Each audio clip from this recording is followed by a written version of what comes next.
evening, good night. Welcome to the show, what a wonderful delight. Yeah, Potsy and T-Rods better chop up on the mic. Just sit back, have a laugh, catch a vibe, and enjoy the ride. Yeah. Good, man, we're back with it. Yes, sir. Let's do it. Special guest with us today, Mr. Scott Porter, actor, does it all.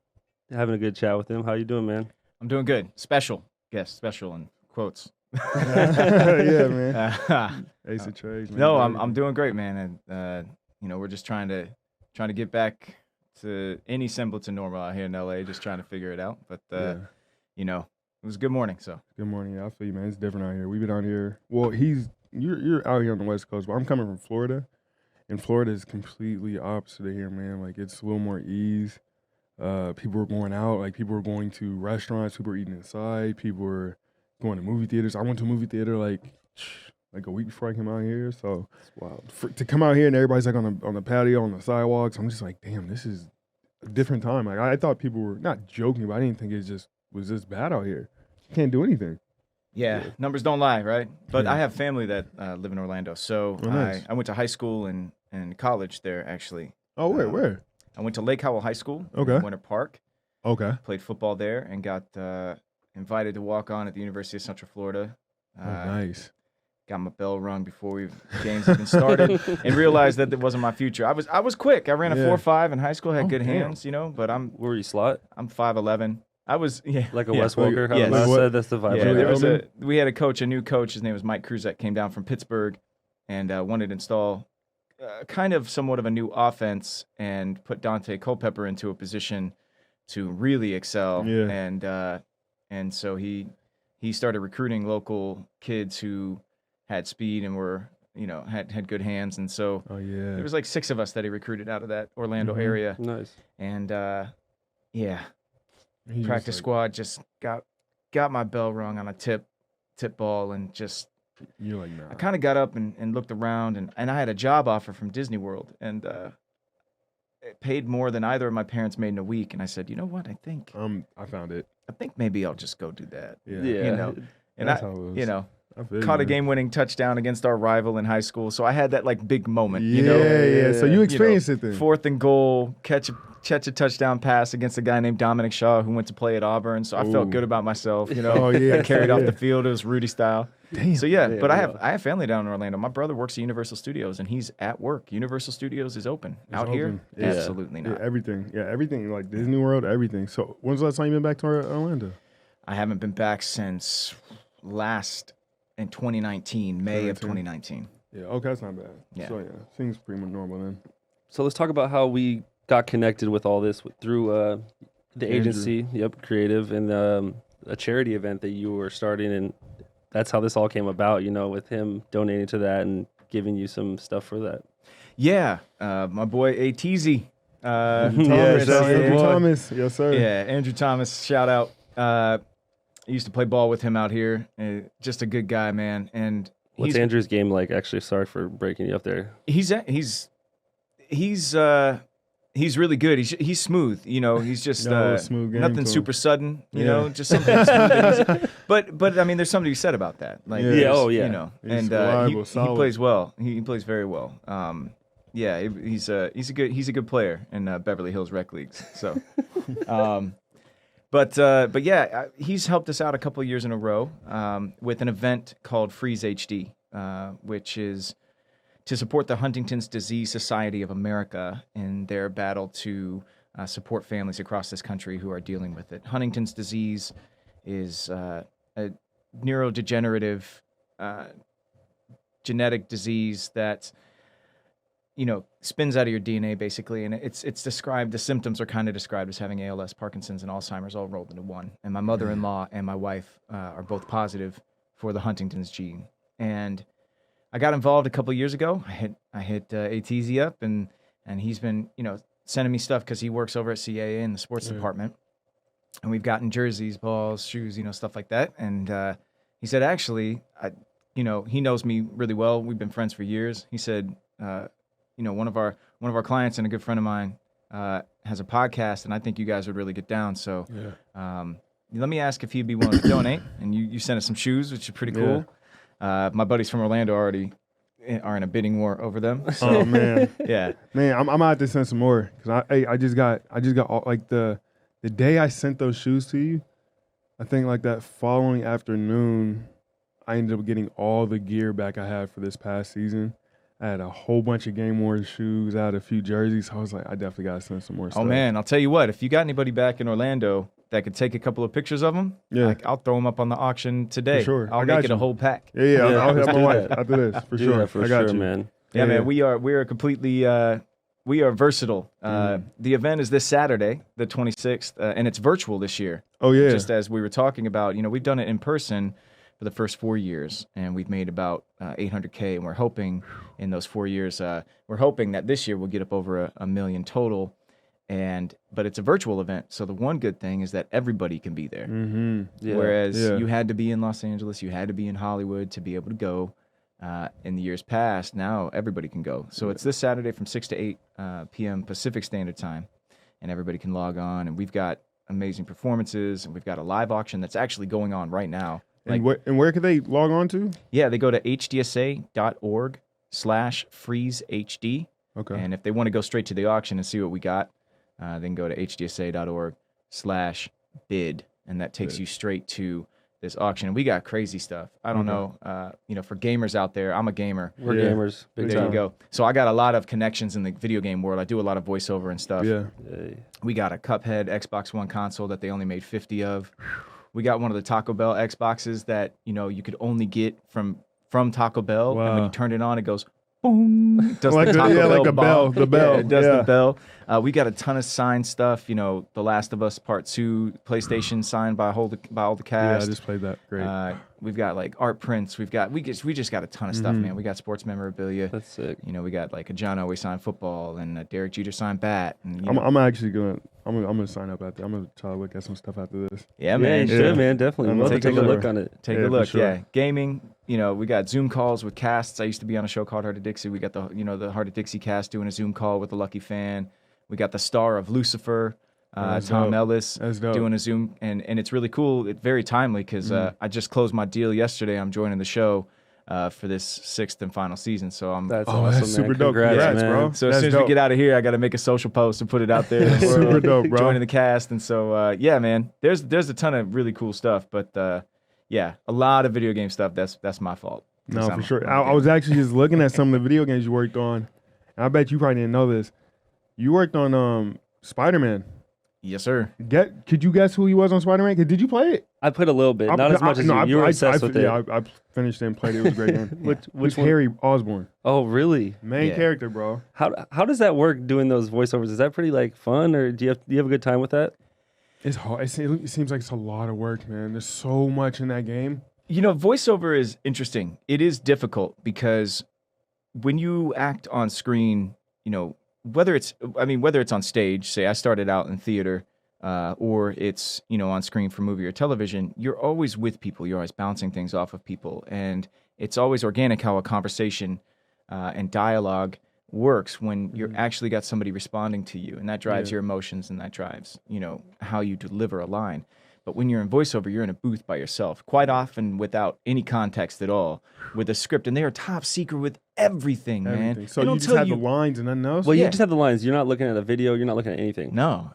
Quite often, you have no idea. there's different levels, right? Yeah. You do basic voiceover where you just have a script and you look at the lines. So for Spider-Man, I was what's known as, in video games as a mission giver. Y'all play games, you Yeah. understand?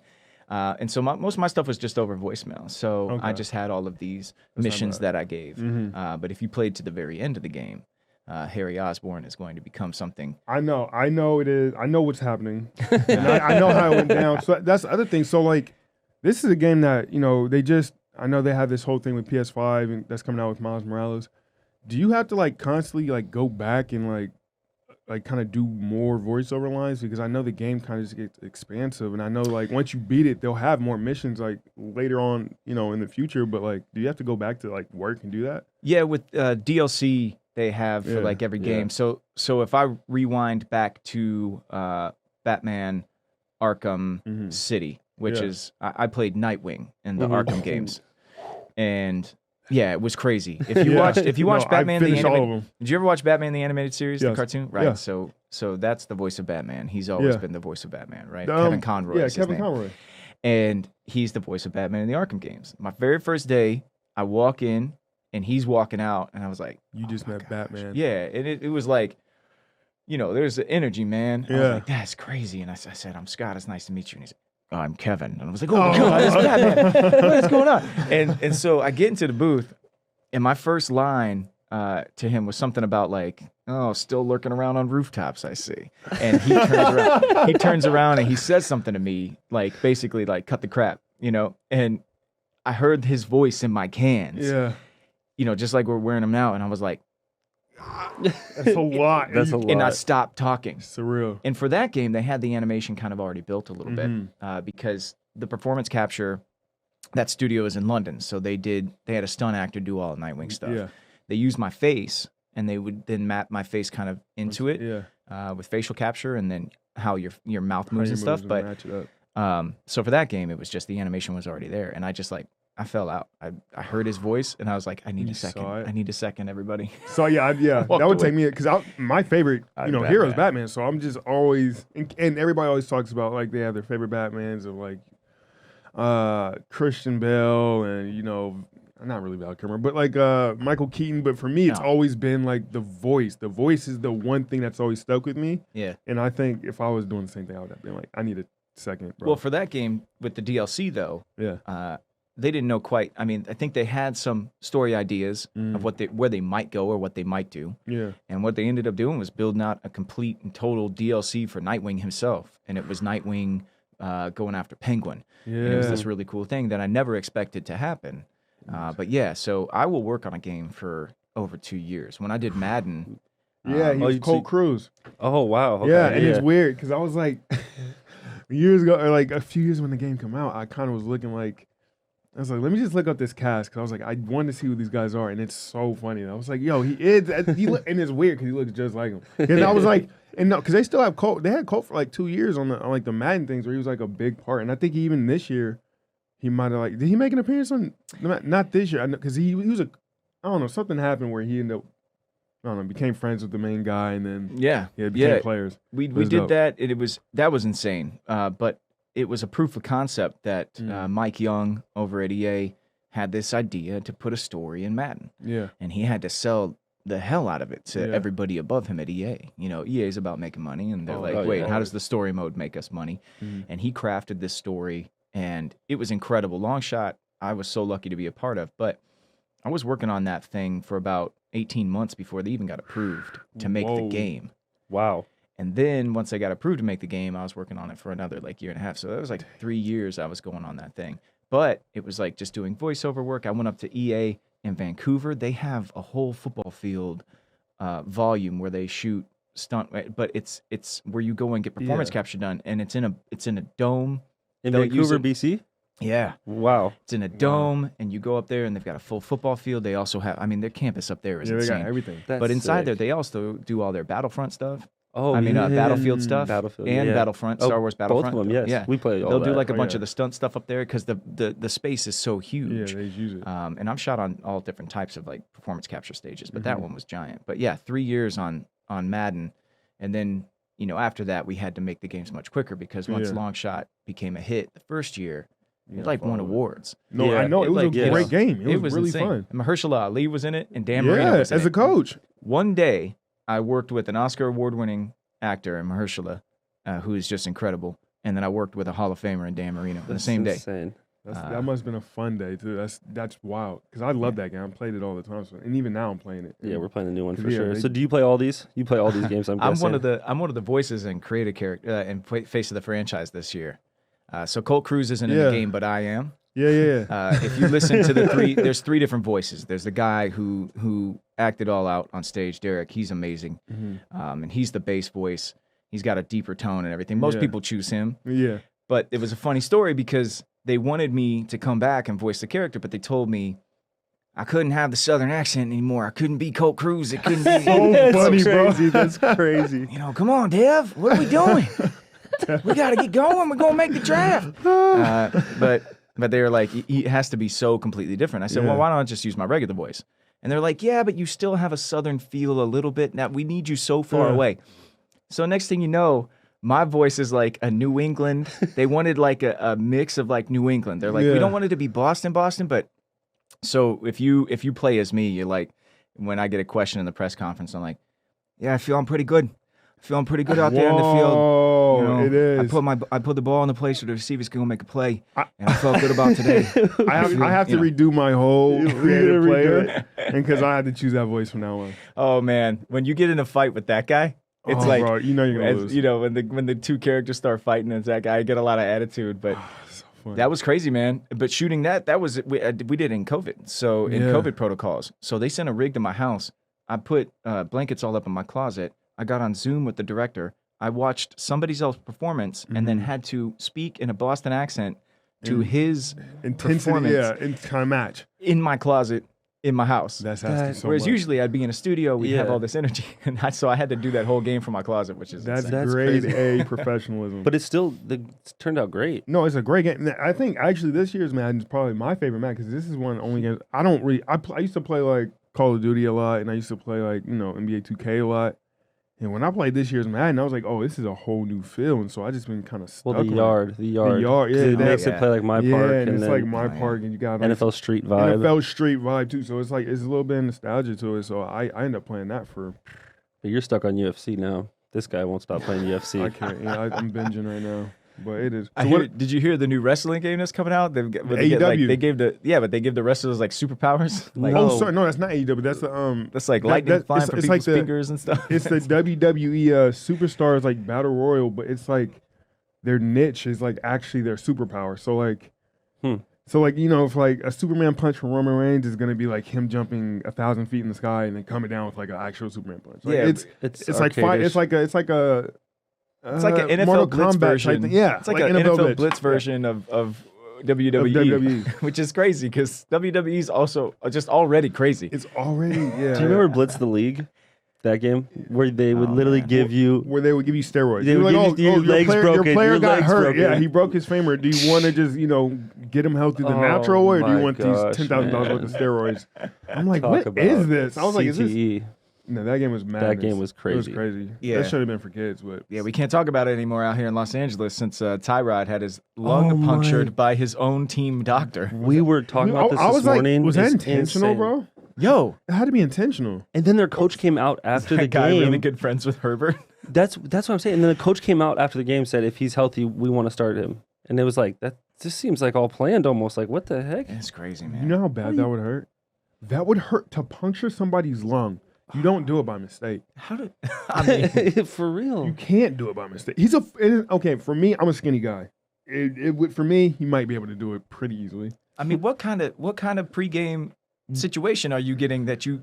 Football is a different culture. I mean, the needle is like that long, man. And they probably like put it right over the spot, and then with just like a hammer fist, and just hit you. Man. You can't slowly puncture somebody's lungs. It's impossible. I hope he gets better, man. I hope he does start again because I've always been a fan of Tyrod Taylor's, man. Yeah, he's that long. Yeah, and they've started out all right. The Chargers, it wasn't awful. I mean, they had a tough first game. It skid by who was that? The Bengals that missed the Bengals, kick. yeah. And then they played the Chiefs. They played the Chiefs tough, and they missed it. But that was with Herbert, and he played pretty well. But they almost had that one. It's been tough. I mean, but I don't know. I just started becoming a football fan. Yeah, he's a fake fan. I'm not a fake fan. I've never watched. Okay, I've always watched football, but I've never been like a fan of anybody. And I never really watched the season all the way through. So this is the year I was like, I'm gonna finally commit. It's COVID. I'm gonna be in the house a lot. Let me pick a football team and ride with them. And so since I live in Florida, the closest thing was Tampa. Yeah, Tom Brady. Not Tom Brady. Tampa Bay. Tom Brady just happened to play for the team that I was going to choose. And then we have some ties. We know some people on the team, so it's like it made sense. So now everybody thinks I'm a bandwagon fan. Tampa Bay. Oh man, I can't. I mean, you can't really. I mean, it's going to be interesting this year for them, right? Because you're like, this whole thing might just really backfire on Tom now that they got Cam in New England and he's balling out. He's balling out and he's doing well, but like they're not. Everybody's like, who's it going to be? Is it going to be? Is it Brady that needs Belichick, or is it Belichick that needs Tom? And it's looking to me like they kind of need each other. Because they're playing well. Don't get me wrong, but like it feels like everybody's just a step off, or like it's just a little different. I don't know. I think It's just different for Tom. everybody. I think Tom is. I mean, look, he's the GOAT, right? Yeah. He's I clutch think in all the big games and everything. But I just feel like when you look back and you go, Matt Castle went 10-6 in New England. Yeah. Like Matt Castle went. Jacoby Brissett looked like a superstar. Yeah, in they all- games, right? They all You know got what I mean? paid. They all got paid after Yeah, that. and It's they- crazy. Yeah, Jimmy G got G. paid, and so there's something to be said about the system, right? Yeah. And I Yeah. think that Tom Brady has more to lose than Belichick. If Belichick has a bad year, Yeah. but then gets a good draft pick and comes back tomorrow and starts winning again, I mean next year and Yeah, starts he's winning fine. again. He's fine. But this is like Tom's last, like, I don't see them Hurrah. having a bad year either. The Patriots, like you said, they look good. yeah. Even versus Yeah, Seahawks. I'm a and big then- Seahawks fan, and that game came down to that last play. But like even how they're running their offense and stuff, like how crazy you've it is never with seen a Cam. They have quarterback so many run. different. You've never seen a quarterback in a New England's jersey like rush for yards. And now that Josh adds another- McDaniels is just yeah, picking that- it. He's loving it. He can Yeah. do all these like it looks like Tim Tebow at Florida. They're running like six Yeah. people. I mean that last It's play was a wild. little. Well, see, he coached him. I'm a Broncos fan. He coached Tim Tebow right. in That's right. Denver, right? right. And now he's like, a more polished Tim Tebow. I have a Tim Tebow with talent. and Big, MVP. So yeah, it's yeah, crazy. I'm rooting for Cam though. Like, I mean, he's a good player, and I feel like I don't know what the situation was in he went through a Carolina. lot of shit. Yeah, but for the most part, it's like most people don't get that second opportunity, regardless of what happened. Most people don't get the opportunity. So he's the starter. You know, Belichick loves him. He's been balling out in training camp, and he's been balling out. I mean, so far, and they had a close one. We were watching it. Yeah, that I was thought they were wild. against the Seahawks. Yeah, I thought they were going to win, but yeah, I'm a Cam fan. I might get a jersey. Speaking of Belichick, it's funny that he's in a commercial now. Even you saw that. Yeah, But, he like, was did in you a see the commercial. commercial? He was in a commercial. He's in a yesterday. Subway commercial. Oh yeah, yeah, I did see that. It was weird. It was way off. weird. I It was was like, weird. It's something you never. Tom thought Brady you'd see. leaves. Now you're doing commercials. It's funny. They It's need a just new face funny. of the franchise. Going into his house in the NFL draft, I don't know. You got to go find the Bill Belichick war room and like the most '80s kitchen Oh, yeah, you've yeah. ever seen. I'm like, probably- this dude has made so much money. How is that his kitchen? And then his dog. His dog with His him. dog. He's got like a picture of a sailboat on the wall. He's It's a like very this- simple man. yeah, man. He's just and his son. His son looks Oh, like jeez. with that the mullet. with the mullet. With that like mullet. His son is like I was like, damn, like you just look like you really don't care about anything else than football, just like your dad. And not there's anything wrong with that, but he just like I don't know. He gets that vibe. Like yeah, I mean- only care about football right now. What choice does the kid have? He was given a cut off hoodie sweater when the day he was born. Yeah, right from It's the, like from they the didn't put him in hospital. onesies. They just put him in an old They just threw him right in there. The onesie was the cutoff. an old onesie I hoodie. can see it though. Belichick champion. Hey, back to video games. So, what games are you playing right now? I know you're into them. What's your favorite game right now? I mean, it's really hard for me to get away from Destiny. We're kind of in a lull right now, but the new expansion Beyond Light is coming out this fall, and for me, you know, I play through single player experiences, but over time, getting that carved out to play hours and hours of something. It's different. You know, Don't I get it. played the new Star Wars game this year, and Fallen Order, and it was great. Yeah, I like But it. it took me so long to get through it because I've got two kids, Yeah. 5 and 3. My son is 5, my daughter's 3. Wow. And, same exact age. Oh, there we go. Yeah. Wow. There we Boy go. and a girl. Son's 5, daughter's 2.5. Same thing. Yeah. Same difference. Yeah. So I know exactly what you're talking about. So I get to a point in the night where I want to spend time with my wife, and then I Yep. want a game. Yep. And so at that point, Destiny is such a social game for me. So many of my friends play the game. So, you know, we set aside, we do raid night on Wednesday where we try and do the most difficult things in the game. There's an achievement for going flawless in a raid, which is an incredibly difficult thing to do. Yeah. We did it for the first time last week.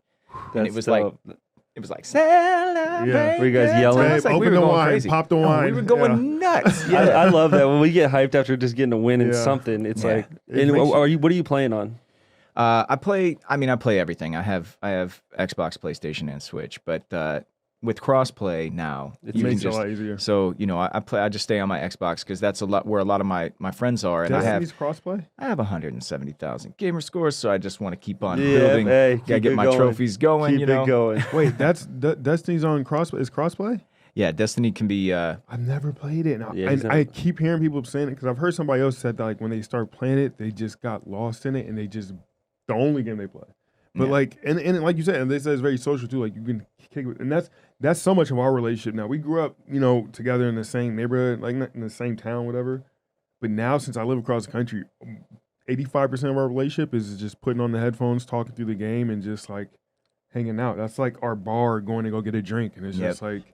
That's what I do with Borderlands 3. My brother and sister, they live in Orlando, so we're playing Borderlands 3 together and getting back into it.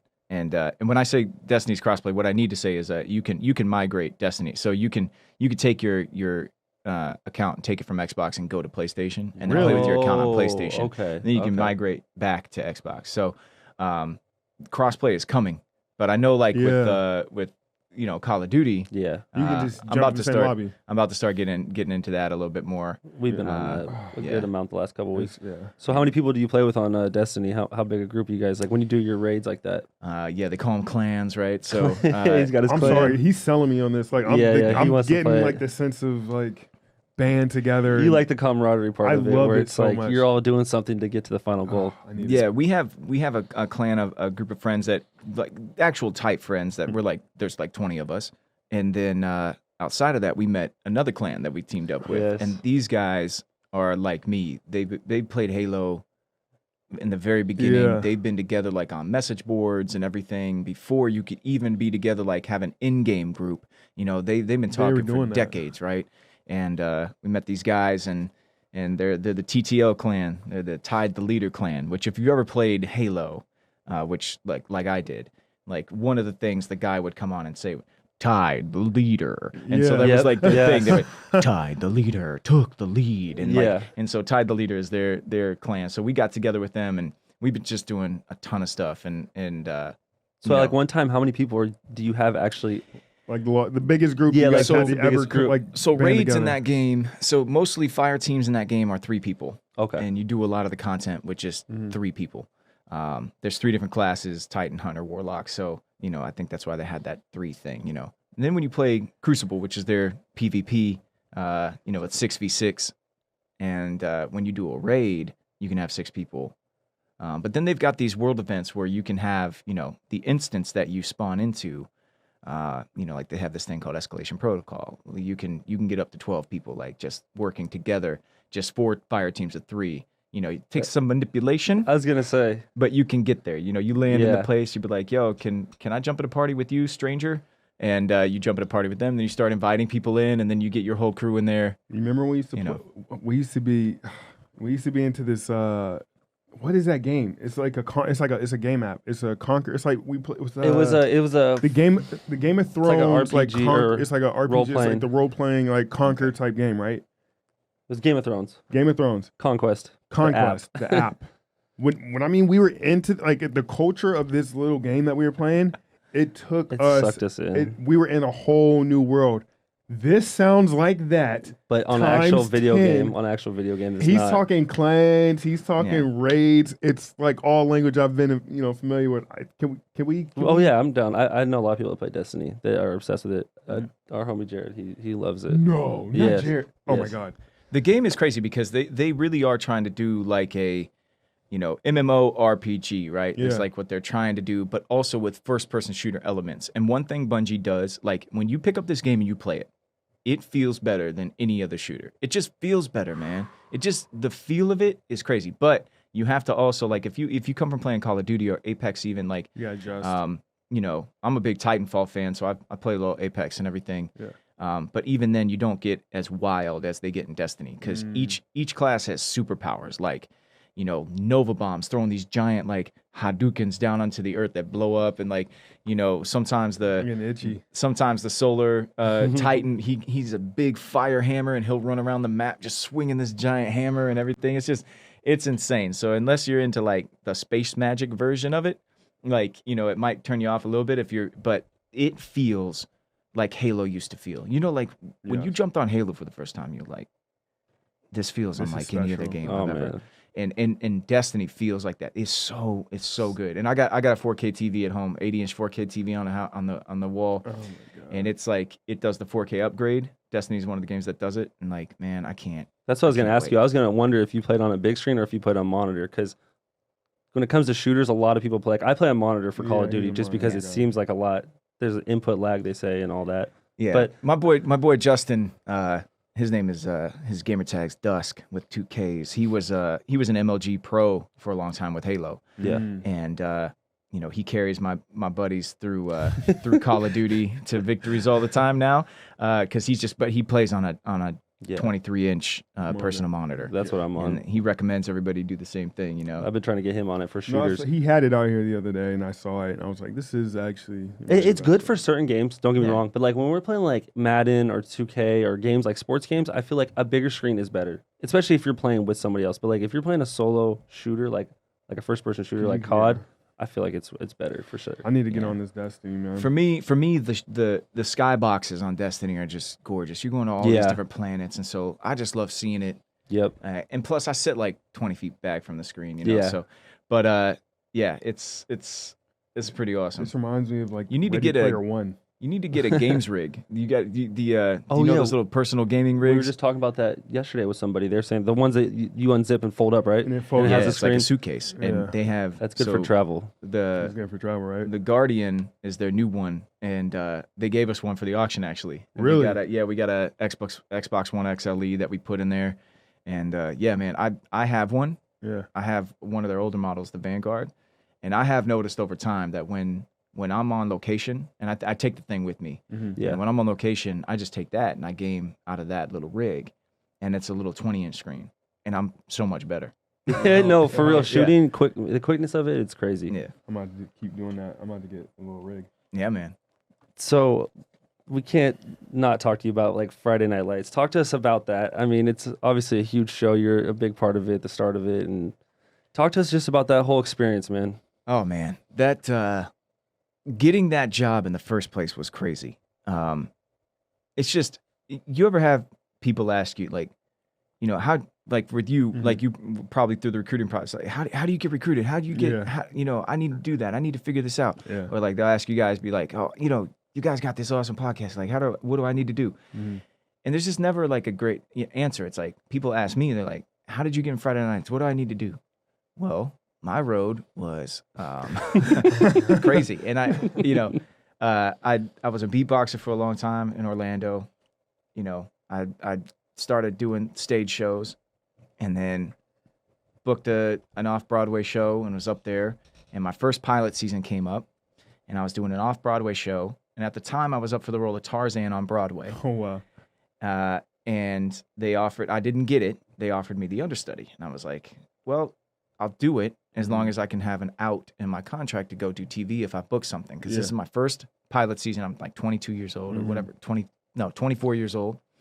And the guy looks at me, the vice president of Disney Theatricals at the time. He looks at me and he goes, well, we don't give outs for television. We're Disney Theatricals. And you might think the show you're doing right now has showed you how to really perform on a Broadway stage, but it's a tiny show. A tiny show that had won a crap ton of awards called Altar Boys, mind you. But he was right. It was like a 200-seat house. And he was like, but we'll teach you how to be a real lead. And you will go on as Tarzan sometimes, and you'll learn how to command a stage. And what do you want to do on television anyway? Be fourth handsome guy from the left on a WB show? Because that's what your career is going to be. Jeez. And it really pissed me off, Lord, man. what? And this dude didn't know that I'm like one of the most competitive people. Yeah. I am just, it's one of my faults. I am hyper competitive, which I know like kind of flies in the face of me quitting football. But it was, I knew at that point that I could be competitive in a different realm. Yep. I had a different avenue to go be competitive in.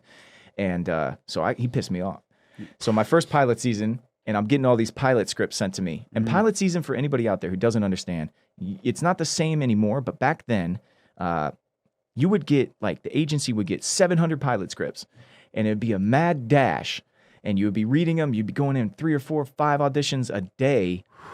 All the networks are trying to cast all these shows so they can shoot the pilots and then they can choose whether or not to put it on the air. Yeah. So it's like, 700 scripts and then, 300 of them get made and then like 20 of them make it to the networks, And it was insane. And it would happen in January. And you knew from January to March, you were just going to be head down like all day, every day. So I started getting all these scripts from my agent and I was like, pass. She's like, what? I was like, pass. She calls me one day and she goes, "What the do you think you do? Who do you think you are? This is your first pilot season. You are going in for stuff." And I said, "I'm not going to be fourth handsome guy from the left on the WB show." You're on a mission. And she was like, "What are you talking about?" I was like, "It has to be good." And then I read Friday Night Lights. And having played football in high school, and I'm not shy about this, having experienced what we went through, my school, Lake Howell, was not successful before our class went there, really. They had like 1 year where they had a winning record. And like, it was crazy and all the time. And then our class, we won our division twice. We went to state quarterfinals and the state semifinals my junior, senior year. Wow. We lost to Emmitt Smith's nephew, actually, Pensacola Escambia. And it was heartbreaking because we could have won that game. And we left it all out on the field. I cried afterwards. Oh, yeah. And I had gone to the theater and seen Friday Night Lights, the movie, and then called a bunch of my high school buddies. I saw that thing 7 times in the theater. That's a good movie. It's a great movie. It's a good movie. And so when I read the script for Friday Night Lights, the pilot, I was like, this is crazy. And all these characters are real. And like, this isn't a typical teenage show, even though it has a lot of teenage cast members. Like, what they're looking for is so much different. So I went into the casting director's office. His name is Stephen O'Neill at NBC. And I said, "I think you chose the wrong scenes for this character. So I've ripped these other scenes out of the script, and I would like to perform them." And this is the kind of stuff I could do back then because I didn't know better, that now I can't do because everybody knows that I know better. Yeah. You know what I mean? Yeah. You don't do that. I can't go into a room now and be like, "You guys picked the wrong scene." The casting director be like, "Who does this guy think? Get him out of here. Been in this business 30 years. You know this." So, but Stephen O'Neill turned around, turned the camera off, and he said, "Okay, we're going to do a pre-read. Do you know what that is?" I said, "What?" And he goes, "It's where you do the scene just for me. I don't tape it, and I tell you if it's good enough for me to turn the camera back on." Wow. And I was like, "All right." So I did it, and he was like, "Okay, turn around, turn it back on." I did that scene. Apparently, it went to Peter Berg in Los Angeles, who was watching thousands of people like for all the different roles, and he was like, "Who's this kid that's doing a different scene? Get him out here. He's got balls. Let's get him out here." And like, I came out, I tested, and I booked the thing. And it was my first pilot season. It was the 5th show I ever went out for. Man.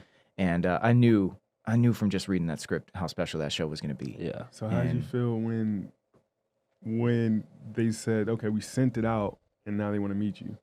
Because I know at first you're like, "Okay, I'm to do another scene is like, I just gotta do it. Don't even think about it. You just had to probably just go out there. Okay, this is what I like to do." One of the craziest things about the whole audition process is they didn't have they had the script, but they didn't have scripts for future episodes. And Jason Street's pilot episode is, he's not facing adversity how he does for the remainder of the show.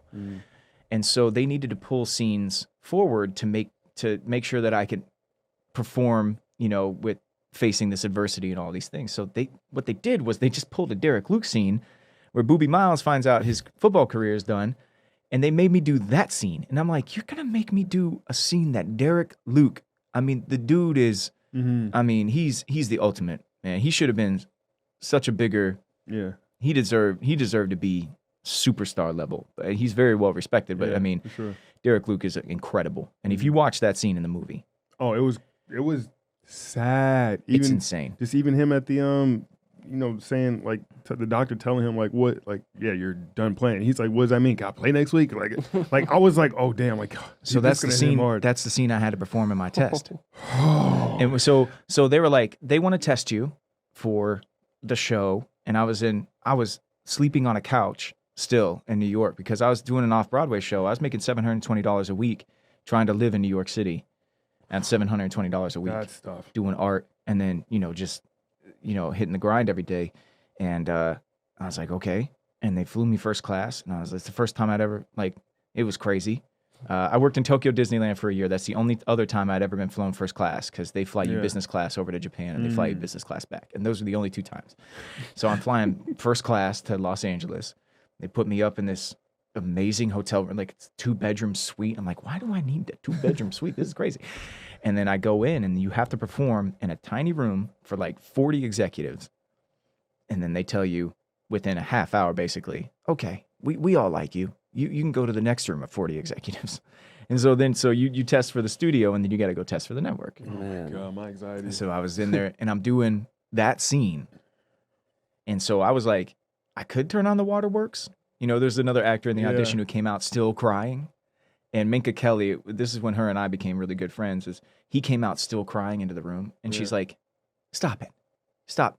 Clean yourself up in the room. Don't come out here and try and intimidate other actors because you're still crying. Like, try to set the bar out here, like, bro. Don't do that. Set the bar out but here. I chose not to do it. I chose to go the opposite way. I was like, Derek Luke, like, there's a story that Peter Berg tells where Derek Luke did one take without crying. And then Peter walked up to him and he was like, hey, Derek, so I think just like this particular time, the emotion is going to be so... Do you need me to cry, Pete? He was like, that would be great. He was like, got it. And then he did the next take and that was the one. And he's just like crying. So like I had read some about that story. So I was like, you know what? I'm just not going to cry. I'm just going to be so pale white and shocked and like still like, you know, there's a part of the scene when Jason Street gets hurt where he thanks the paramedics who are helping him. And that was an ad-lib line because that's the way I thought Jason would react. Like, and so there's like this really like shocked, almost polite nature and the way I approached it. And that ended up getting me the gig. But yeah, it's amazing. It's an intense, you know, That's an intense course of things that you have to do. Like it's so challenging, you know. Nowadays the test is becoming less and less, which is good. But yeah, man, it was a journey. How was working with that? I mean, all those actors in that show and actresses, it's just like star-studded. I mean, now you look back at them, they all have gone on to do a lot of stuff and just talk about that. You know, that cast is insanely talented. And Peter Berg is one of the greatest filmmakers working today. And his story of how he became a filmmaker is crazy. He was a series regular on a show that shot in Chicago. He was making a ton of money. And, you know, they just got picked up and getting raises. And he walked in and told his boss, he's like, I don't want to do this anymore. And he's like, I just saw one of the other actors pull up in like a Porsche and park a spot. He's like, we're in Chicago. He's buying like a fancy car. And I don't think this is my life. I don't want this to be my future. So I'm going to go make this movie called Very Bad Things. And so I quit. And like, that's crazy, right? Like, crazy. And he has such an eye for talent. You watch his projects and he's just got such an eye for talent. And we were in Austin and we shot the whole series in Austin. So we were outside of the machine of LA. So after we would get done on set, we would actually go have dinner together. We'd have real relationships as opposed to getting out at dinner and being like, I got to go to this event. I got to get my car and drive through traffic. And I got this other meeting tomorrow. It's like, nobody was trying to be seen. We weren't trying to do anything down there except for work. And I think that's why the show is so special. And there was a trust from the very top down. Pete told us our battle cry on that show is nobody pushes us around. And he told us from the very beginning, you know your character better than anybody. So if a director that we bring in is telling you to do something you don't think your character would do, nobody pushes us around. Give me a call. Let me know. And I'll have to talk to the director. That must feel good to know. Yeah, to know that there's that much trust. And I think it just shows, you know. And working with Jesse Plemons and Taylor Kitsch and, you know, Annie Palicki and Zach Guilford and I were roommates. Saracen and I were roommates. I mean, that's how tight we were. I was just talking to Gaius a couple of weeks ago, Smash. And so, you know, we're still tight to this day. I think it's just a bond. And even the next cast that came in, you know, Michael B. and I played in a basketball league for a while. I've been to a bunch of his stuff. So proud of that dude, man. He's such a good guy. And Matt Loria, who came on, him and I, you know, we stayed tight, even though we didn't even work together at like but one episode. But being a part of that show, just, you know that whoever else is on that show is good people, man. You can't fake that, man. That's the chemistry. You can't fake chemistry. That's why people last long. It seems like it's very similar to sports. Like all the people we've talked to about acting, how it's like you get those relationships in sports. Like, I mean, I met you through sports. I've met so many people through sports, and you build a trust on your team as it is. And it seems like it's the same with you in acting. And you have this whole team, and like, you know, some things are ad-libbed. I imagine you guys ad-libbed a lot of stuff. Yeah, we would go home at lunch on that show, which is crazy. Usually when you do a network show, you finish an episode in 8 days, 8 shooting days to get 1 hour of television, usually, you know, 8 12-hour days. So and Pete's whole idea was the script is incredible. Jason Kadams and our whole writers, they're amazing. And they craft story and they give you the basics, the bones. And what we want you to do is come on set. We have no marks. We don't do rehearsals. We have 3 handheld cameras at all time. So we don't have to do all these crazy setups. That's nice. And then the first time the words come out of your mouth, they want them as they were on the page, and we kind of get to it. And after that, they want you to get off the page and just see what happens. We would shoot so few takes of scenes because we would get together beforehand and be like, hey, you know, I think I'm going to change to this. And I look at ad lib and stuff and improving in the scenes as like, you're driving on an interstate towards New York City. You can get off on any exit to stop for a second as long as it's got an on-ramp back onto the interstate. Yeah. And so that's how I always looked at it. You know, you can take a detour as long as there's an on-ramp to get back to the point. Yes, to take you where your final destination, the main conceit of the scene. And everybody kind of felt like that. So that's Kyle and Connie, they would go and have coffee every single day, and they would just like rewrite scenes. Not rewrite, but, you know, because the writing is beautiful and gorgeous, but they would figure out moments that just felt real to them. And then we'd go home at lunch. So by the time we were going into season 3, NBC called and they're like, we're not going to pay you guys for 8 12-hour days. So we started shooting episodes in 5.5 days, which is unheard of. Really? We would cross board every 6th day, meaning we would finish an episode and start an episode on the same day, every 6th day, which is insane. So you guys are machine, just cranking it out. Yeah, it was awesome. That's amazing. And it broke me because then I went on to do a show called The Good Wife, which is like everything's locked off, everything's very proper, like multiple takes. You have to be word perfect. They have a speaker over the soundstage where the script supervisor would be like, Scott, it's actually in, not an. And I'd be like, oh God, dang it. Okay, got it. So that was tough. It was very jarring. You know, it kind of ruined me. But it actually, you know, back to your point about sports and this business being the same, it is because at the end of the day, they're really relationship businesses. Yeah.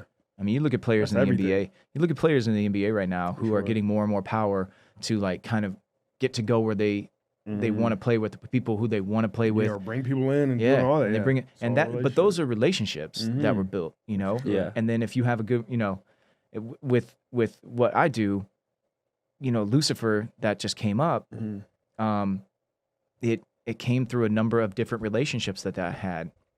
They had an idea for a character. They kind of wanted somebody like me, and then somebody was like, "Well, why don't we just go get him? I'll you know, let's make a phone call." Made a phone call. I talked to my friend, and then boom, boom, boom. Next thing you know, like I'm there. That's dope. And you know, work begets work, sure, but it's a relationship business. Everybody are people, and we got to treat people with respect and with empathy and with kindness. And if you do that in the film world, it's starting to shift in the same way that like sports are. It'll come back to you. Yeah, it'll come back around. So I feel that. Man, this was amazing, Scott. We really appreciate you coming on. Thank you so much, man. It's amazing. Plug your Instagram and you know all your charities. Yeah, man. I feel like we got to do this again because I feel like we didn't even get into comic books. We didn't get into anything. Trust me. We already part talked. 2. We'll be back out here. Yeah, we'll probably make another stop back out in maybe another month or 2, maybe. So we definitely got to link up again. When things clear up, you know, I'll get back down to Florida too. I gotta go see my grandparents and stuff. They're down there, so I'll let you know when I'm in the neighborhood as well, man. For sure. I'm on Instagram at Skittish Kid. SKITTISH KID. That was my old beatboxing moniker. Hey. Dope. Yeah, man. Hey, talent. You know. And then I'm at Scott Porter on Twitter. And for everybody who's listening, please join us Saturday, September the 26th. That's this Saturday coming up from 6 to 8 p.m. Pacific Standard Time. It's free to join in. All you got to do is go to hdsa.org/freezehd, and you can click a link, enter your email. They'll send you an invite, and you just join in. We got like Shoshana Bean singing a song. We've got All American Rejects singing songs. We've got all of these crazy auction items. Cool. We've got last year's host Lamorne Morris coming on and doing a drop-in. We've got Rachel McAdams, Bryce Dallas Howard coming from the set of Jurassic World Dominion. Nice. So we got some cool stuff, and we got a lot of awesome art from Mondo and video games galore, man.